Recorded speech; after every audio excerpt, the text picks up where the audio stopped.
one, the only King Ricochet, and you are listening to State of Pro Wrestling.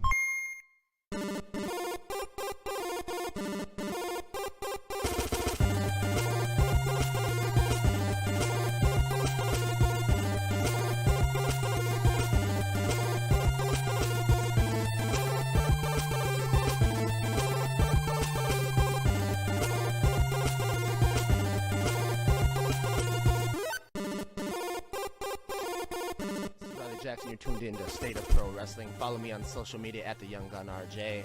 Thank you very much.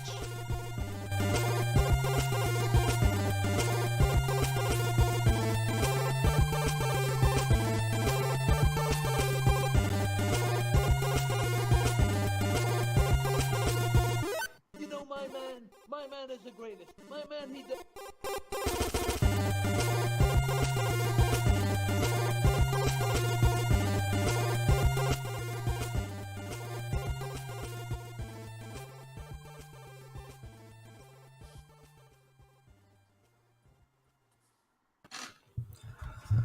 Hello, everyone. Once again, I am going to be your host, JD. This is our final episode of the Mayhem Marathon, episode 6, which I've hosted 50% of today. But we are here with Jeff Croyle and Mike Saracusa. Please tell me I pronounced those right. I did, right? Yeah. Okay. Pretty close. Okay. Yes, I do my best with names. I'm definitely not the best. And we have Shout Out Minnesota podcast and In the Clutch podcast on this episode. How are you guys doing this evening? Great. Out here in Minnesota, a lot of wrestling history and good wrestling out here, actually. So. Yeah, we were just talking about that in the previous episode, actually, with Wrestling Verite. They're just getting ready to start their promotion, and they're going to be in Minnesota, around that area. So it seems like a rich wrestling area there. Yeah, there's a lot of Hall of Famers have come through here, a lot of training, a lot of, just well-known names, and it's definitely proud history in wrestling in Minnesota. So what do you guys? What kind of podcast do you guys host? What do you guys feature and stuff? Go ahead, Mike. Yeah, so In the Clutch, we're it's a wrestling podcast, just kind of summing up everything that's happened in real time, covering both WWE and AEW, recapping the shows, also giving predictions on pay-per-view matches, and reviewing them as they go. Excellent. I don't get to watch much indie wrestling myself, although I've been getting into it a little bit more with having the podcast and associating with some of the other podcasters and stuff, but I definitely prefer the mainstream wrestling. That's what I watch as much as I can. I've never been a WWE guy. That's not to say I'm not a fan and I don't respect them as a company or I hate them or want them to close down, but I've never really been a WWE fan. I've always been a WCW guy, TNA guy, AEW guy. I've always preferred that kind of a product to what WWE puts on. Do you guys have a preference, or do you like that they offer different things? Well, to be honest with you, it gives you an angle for both the mainstream with WWE, and AEW comes in with a different style, a different way of doing things. So it gives a different perspective to the viewers who are watching. Yeah, I like the variety. I love having multiple outlets and an opportunity to kind of watch instead of just watching one monopoly, basically. My preference is the WWE, but again, if anything else is on, throw it at me. Yeah, I will go. I've gone back and watched some WWE stuff, and I understand that the product is really different right now with Triple H taking over. So I'm gonna have to tune in again and see what they're putting on. Yeah. But I'm definitely an AEW guy. Not that they're perfect. No company is perfect. Everybody makes mistakes. So do you guys feature? You guys just talk about the shows? Is that what you do on Shout Out Minnesota as well? Well, Shout Out Minnesota is my own outlet. I cover sports and entertainment primarily. I do cover a lot of wrestling as far as interviews and stuff go. The recent interview that I just had a few weeks ago was with Shelton Benjamin. So that was a great interview. Got a lot of likes on that one. But a lot of the wrestlers that I do interview are either former wrestlers or have made their mark in wrestling. Okay. Yeah, that's great. Shelton Benjamin, he's good. I'm a fan of his. I liked him when he was with Charlie Haas as the world's greatest tag team with Kurt Angle. Mm-hmm. So that's where I'm a fan. That was some of my favorite work of his. Yeah. Right when he was starting out too. Right. Yeah. And I have interviewed Kurt Angle as well. Nice. I do a lot of connections with Midwest All-Star Wrestling, friends of mine, and I cover one of the casinos. They do have a couple shows at a year, so I see them a lot. I work with them a lot, and when they have certain talent coming in, I usually put in for an interview, and they usually get it together so I can perform the interview. So nice. Oh, that's great. All right. So you got it in there. And what about in the Clutch podcast? Is it also wrestlers and stuff, or? Yeah. Well, primarily I am the co-host. It is Mike's show. As Shout Out Minnesota, I use the platform to help launch in the Clutch with Mike. Mike's been very knowledgeable. He knows a lot about wrestling. And it's just a good platform for him to, say what he's, wants to say and give his take on what's happening in the wrestling world. So, but Mike, what do you think? Yeah, I know we've had the little thanks to your interviews, some shout outs to do some intros for our broadcast. We had Carlito. That was a massive one. Even Kane. So nice. Just kind of getting out there, and again, a lot of the mainstream stuff, what people will normally tune into, giving my outlandish opinions at times, but also just kind of giving an average perspective on how things are seen and how they could go. I like kind of bouncing ideas with Jeff and I. We have very different takes, so it can get pretty entertaining when we clash. Yeah, that's always nice though. You don't want two people. You have two people on a show. You don't want them to agree on everything. That would, that would be a much different kind of show. So it's nice when you have different perspectives and different point of views. You get to argue some points or facts or whatever. So makes for a better episode. And Pete King in the house. Shout out Pete King.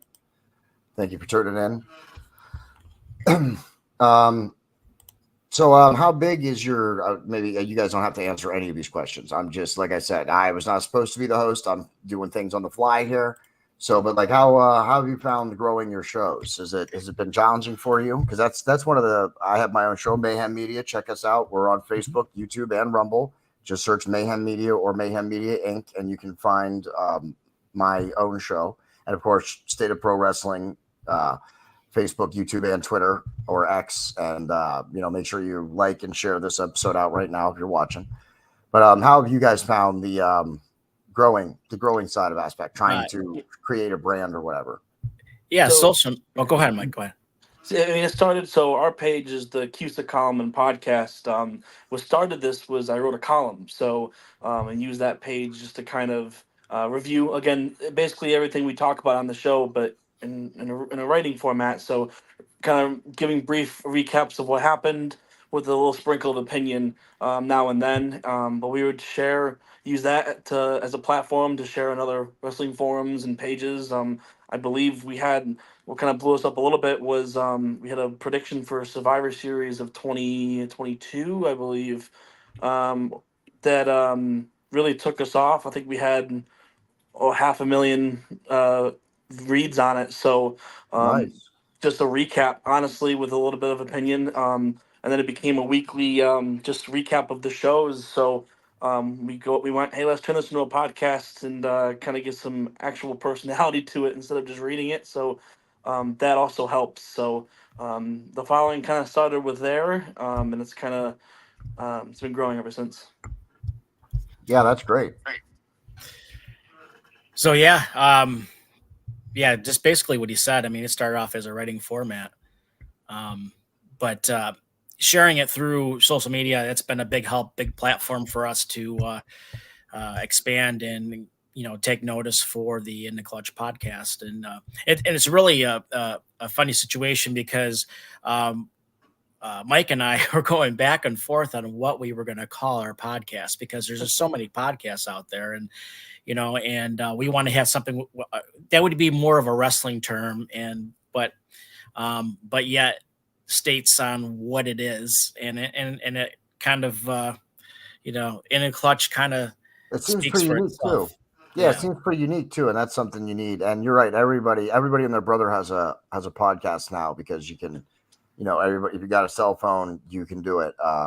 And even somebody on one of the episodes earlier was saying, just start with a cell phone or whatever, and that's fine place to start. Start wherever you can start. I'm not going to fault anybody for where they start, but you quickly find out if you're in it for the long haul. If you really want a real podcast, it's work.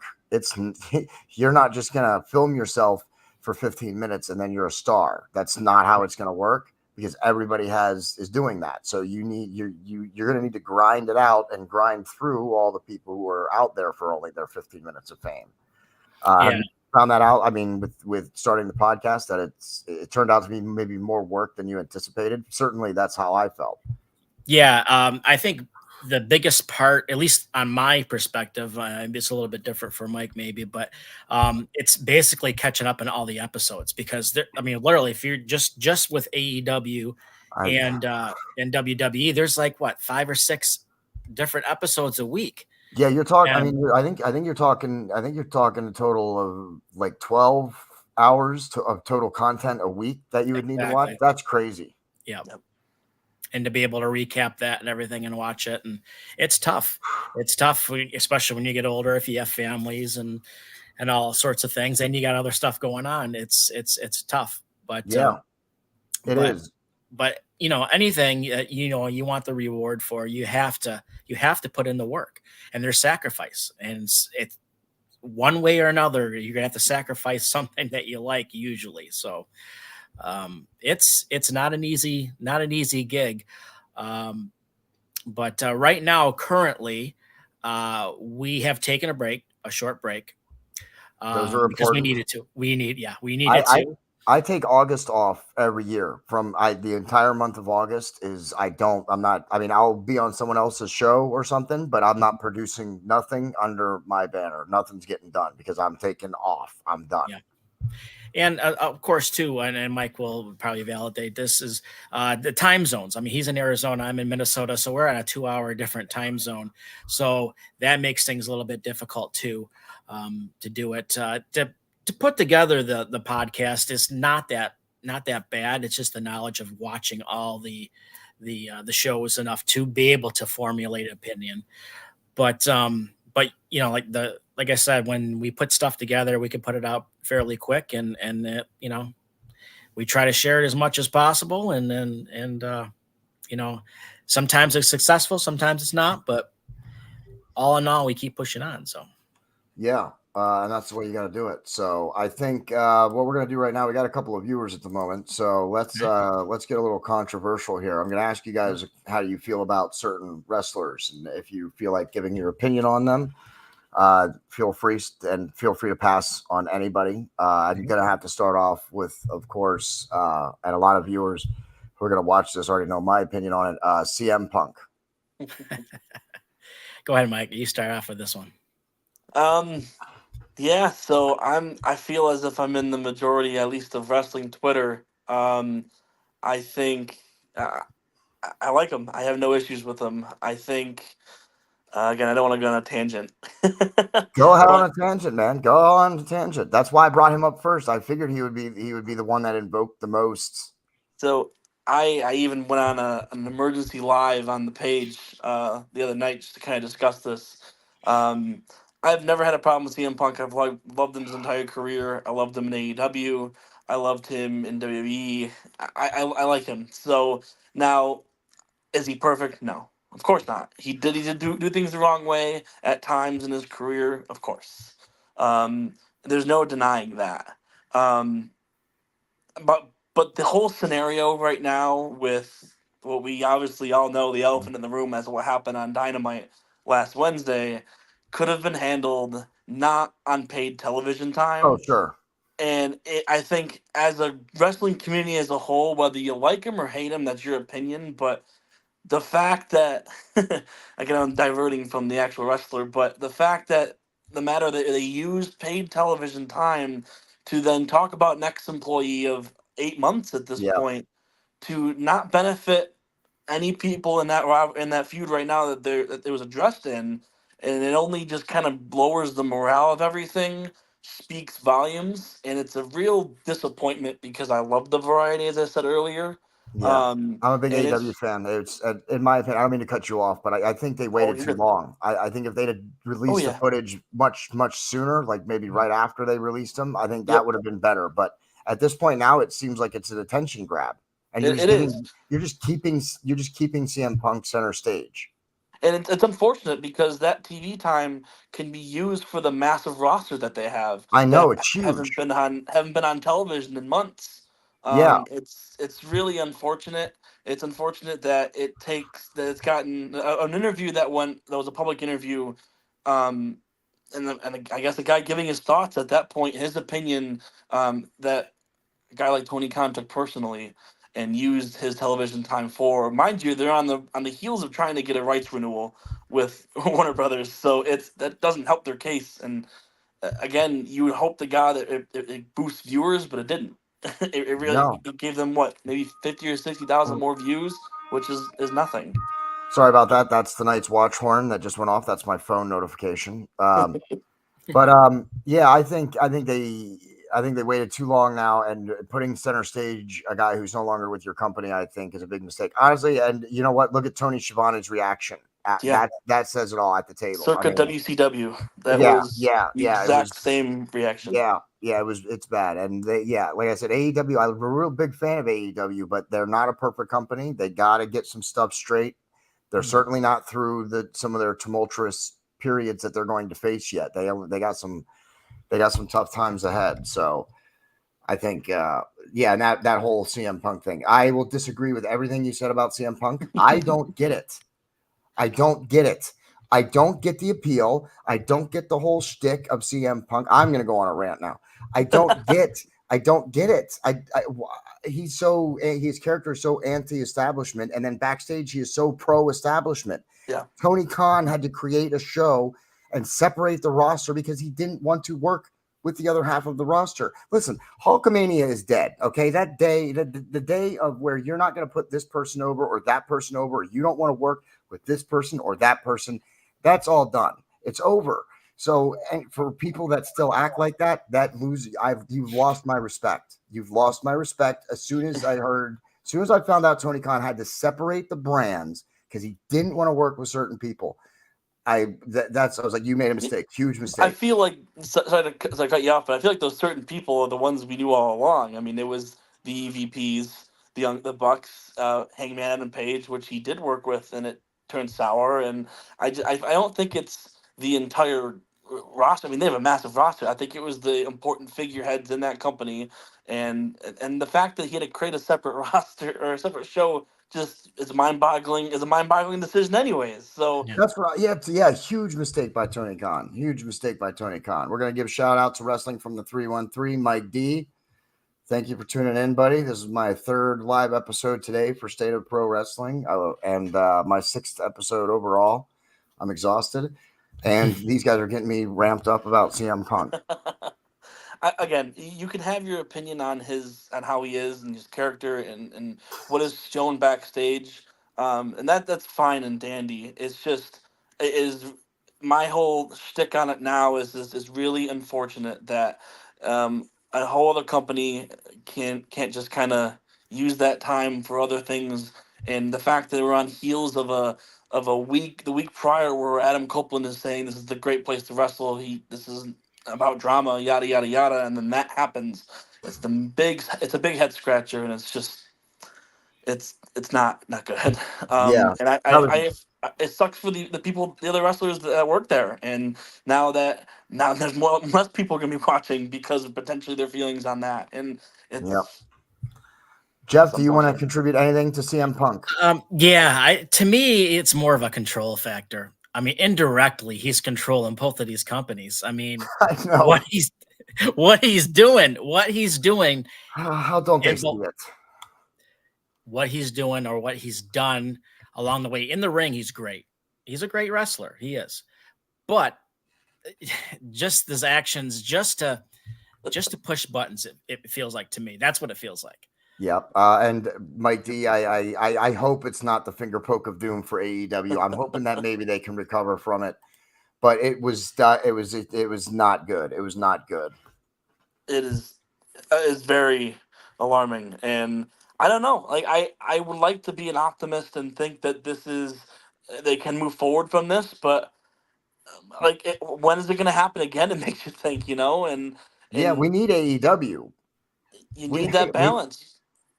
Yeah, we need AEW. They offer a different product. They offer wrestlers a different place, and creatively, they're giving wrestlers and stuff a chance to do their own story. Shout out to my executive producer Mizpah tuning in. Thank you, buddy. And yes, no, not 7. Sorry, this is the 6th episode. This is the 6th episode. The 3rd one I've hosted. The 6th episode I've produced. So that's what's happening. And yes, I am crazy. If you were wondering, insane. Yes, insane A is good the right crazy word. though. I'm crazy. I'm insane. I'm all of those things for even being awake today. But yeah, no, I think showing the footage was a huge mistake. I'm also not a big CM Punk fan, so I don't really care anyway. Like that was my whole thing. Listen, I'm not a CM Punk fan, so I don't really care about the incident. As soon as you fired him, I was like, yes. I mean, I was one of the people who was like, why did you hire him back the second time? So you didn't learn your lesson the first time. You had to try it one more time. That's ridiculous to me too. So, all right, let's move off CM Punk before we kill the whole show with CM Punk stuff. Let's talk about someone else here. Will Ospreay. What do you guys think about him? I think he's a great wrestler. Great is an understatement. I think he's a phenomenal wrestler.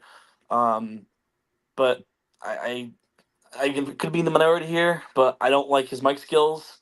I think he could be better with that. And I don't know if certain things, at least on the AEW format, if he's been told to say certain things or not. But he's one of the type of guys where let his wrestling do the talking, because he's amazing. His debut match on Revolution, I believe it was, with Takeshita. Oh my God, like that was amazing. Like you can't replicate that unless you're Will Ospreay. And I think for the brand of AEW and the match quality that they always obviously they look for, I think he is a perfect fit. But God, please improve his mic skills, please. Yeah. What do you think, Jeff? I'll get your opinion here in just one second. But what do you think about Will Ospreay and Aussie Open reforming? What is it? What are they? What is? What was their stable? United Kingdom? Yeah, I think so. Because that was back in, was it New Japan when they Yeah, I were? think so. Yeah, I think that's great. It's just I hope they don't get lost in the mix like how most factions in AEW does, just I know because that of they the started out massive so good. rosters. They started out so good with giving us some good stable warfare, and then Yep. it's like I don't know exactly what they're doing now, but with 3 shows we should be seeing a lot more stable warfare. The House of Black should be running the table They on the should. roster of AEW. That's Malachi my Black opinion. has had one singles match in what, a year and a half, is just absurd. Yeah, I mean, you took the 6-man belts off them, and then you're not using them. Julia Hart is killing it. How are Oh, you yeah. not? How are you Amazing. not pushing the House of Black and having them take over each individual wrestler with the locker Yep. room? The whole Sky Blue thing was perfect. I think they Yep. should have included Willow Nightingale in that. 3 women, 3 men in the House of Black stable. How does that not occur to Tony Khan or to the other creative people? I was going to say this when we were talking about Punk, but it applies to this now. Until Tony Khan gives up the booking and his booking duties and just runs the company as an executive, it's gonna stay the same. And I think someone else that has wrestling history, that writes shows, that's not Vince Russo. Oh, So please don't hire someone that Vince Russo. That would be the finger poke of doom. But yeah, I but think you need. someone that knows how to do it and can actually book a wrestler to get over and book. I mean, yes, wrestling matches itself are great, but you need to have a story too, and that can write a sophisticated story that's gonna make sense and something you can call back on too. Until he gives up those reins as the booker of that company, they're not gonna progress. Jeff, what are your thoughts on Will Ospreay and United Kingdom? Well, I will say the same thing that Mike. This is one of the things we actually agree on. I think he's a great wrestler, but he's definitely does not have good speaking skills. So, yeah, that's part. I'm gonna leave it at that. All right. And my executive producer, Ms. Pav, saying AEW is losing touch with what the fans want. Yeah, maybe perhaps a little, but I think that goes to what Mike was just saying, that he needs to, like, when you started the company, it was fine. You did great. You didn't have a history. There's no reason to do any long-term storytelling because you don't even know what you have yet.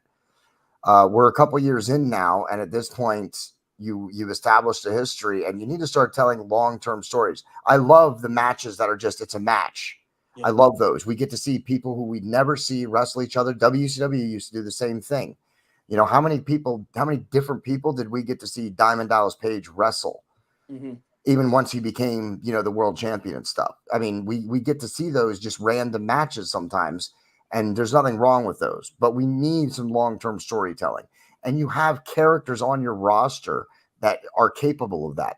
Again, I go to House of Black, and even what's the other one? The Dark Order. I'm Best Friends, Top Flight. Like all of these teams and stables can do long-term storytelling. You need to let them start doing that, because that's one thing that AEW is lacking is long-term storytelling. We got a few minutes left. We're going to likely go over just a little over the 30-minute mark, but I have to ask you one last person, because he's my favorite wrestler of all time, and we did a whole episode that was as much about AEW Revolution as it was about his retirement. The man they call Sting. I mean, there's nothing really what else that you can say that hasn't been said about him. Sting is an icon. He went out.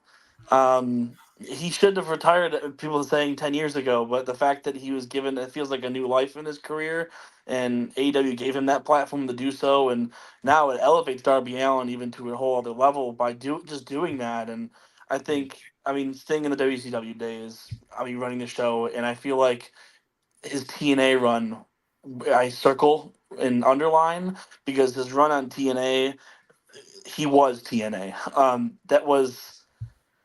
It was great. It was entertaining. He was at that point the prime, I think, of his career. Many people will disagree and say WCW. I still think his TNA work is my favorite. With Main Event Mafia, Main Event everything Mafia. there. It's just the only thing that I didn't like at the end of his match was he was cut off for the pay-per-view. I wanted to hear his speech.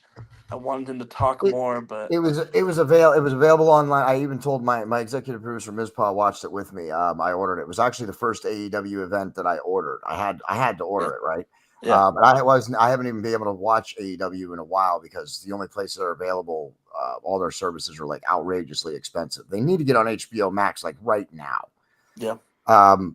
With their whole library, with their whole library too. I want to go back from the beginning and watch it all. But yeah, they ran out of time. But I told my executive producer, I'm like, dude, by the time you get home in 30 minutes, it's less than 30 minutes. His whole speech is going to be up on the internet. Someone is there with a phone right now. They're still recording it, and you're going to be able to see it in 15 minutes. And it wasn't even 15 minutes. It was like 10, and someone had it up. So I understand what you're saying, but they did run out of time. I mean, Darby was like, yeah, we got 90 seconds, Sting. He did say that they had 90 seconds left. And believe it or not, I don't know if many people know this, but when you go over on a pay-per-view like that, you're paying through the nose. If they wanted to stay live, they were going to be spending hundreds of thousands of dollars just to try and go for a few extra minutes. And from a company standpoint, who would do that? Right. But I loved his final match. Sting's my favorite wrestler. There's not been a part of his career that I didn't like, except for when he was. I mean, I love the Crow Sting, but I didn't like that he was out of the ring for so long during that time. So, but other than that, I've loved everything. Jeff, what are your thoughts on Sting? Yeah, he's definitely an icon. I mean, it's just longevity that he's had in his career, the impact he's had on different companies. Uh, it's hard to match that, what he's done. Even in the mid 60s, I mean, he's still doing, wrestling to this, to his recent point till he retired and stuff. But amazing career. Just a great mentor too. Not forget that he's really mentored a lot of wrestlers along the way, and definitely a true legend. Yeah, absolutely. I agree with all of that. Plug your stuff. Make sure all of your viewers tune in to Shout Out Minnesota. That is a sports podcast by Jeff Croyle, and then of course In the Clutch podcast with Mike and Jeff. They co-host that, and they do a weekly recap of all wrestling, of WWE and AEW TV shows and TNA. Or occasionally. Just WWE and AEW for now. TNA, potentially. I know now that it seems like they're established on one network. That was just kind of what stuck me away from doing it, just because it was hard to access what they were broadcasting. So, but potentially in the future. Okay, good. And make sure you go check them out. You guys are available on YouTube and Facebook and anywhere else? Facebook is primarily where we put a lot of stuff out. So In the Clutch podcast or Accuse column, follow that on Facebook. And What do you guys think, real quick, one last thing, because he brought it up. What do you think about the glass? Darby Allin going through the glass. That was really controversial, really lit up social media after that. What do you guys think about it? I don't think it was needed. I think it took away from Sting a little bit. If Darby wanted to do that, that's fine. That's his choice, I guess. But I would disagree a little bit. Jeff, what do you think? It put a little bit of a spotlight on him. Even though the spotlight was on Sting. But yeah, I'm okay. I'm okay with it, as long as he's okay with it. I mean, if it's something he was kind of forced to do, that'd be different. But it's a little creative, a little something different. So. Yeah. See, my whole thing is that I think it was good it was necessary for the match, because it did essentially take Darby Allin out of the match. Okay, so we got to see Sting fight the Young Bucks by himself, and that's something that Sting has always done. He's always, he was the one man guy taking out the entire NWO, one guy beating the entire NWO down. So I think to have him be able to take on both the Young Bucks was a good, I like the whole match, and that section of the match, I think, highlighted his time against the NWO, where he's a guy who's a force of nature who can take on the odds and still come out on top. So that's why I think it was necessary. I get it. He was injured. It was terrible. It was terrible. That gash on his side was ridiculous. But I do think, in terms of the match, I think it did add something to it, because it did take him out. It was a legitimate injury that it took him out of the match, and that's what I think was important. I think Sting finishing the match the way he did, and his kids coming down. I mean, that was awesome too, to see that. And see Nick, my executive producer, Ms. Pie here. Yeah, he's kind of in agreement with me there that it took him out of action, and then, like I said, the whole end of the match was Sting. How many of those finishers could he take? Was he going to keep getting up? Was he going to be pinned? Ric Flair stepping in and wanting to be like, no, you can't, hit him anymore. I mean, it was all, you don't get any of that without Darby Allin being out. That's my argument. Yep. Agreed. So, great episode, guys. I had a fun time talking with both of you. Let's try and collaborate on a future episode. Shout out Minnesota. Go follow them. And In the Clutch podcast, go follow them. Facebook is their primary venue, but you can also I believe find them on YouTube. Follow them, give them a subscribe, check out their show, and tell them that State of the Pro Wrestling and Mayhem Media sent you. This is going to close out our Mayhem Marathon, our final episode. Until next time, I'm sure Freddie will come up with something equally crazy for his next big project, which I'm going to attempt to sit out because damn that. Just kidding, of course. It's been a great day. I'm glad everybody who's been watching. It's been pretty successful, and I want to thank you guys for closing out the day. This is what I think one of the highlights of the day is this episode right here. For Jeff and Mike, I am your host, JD. That's the end. Thank you. Thank you.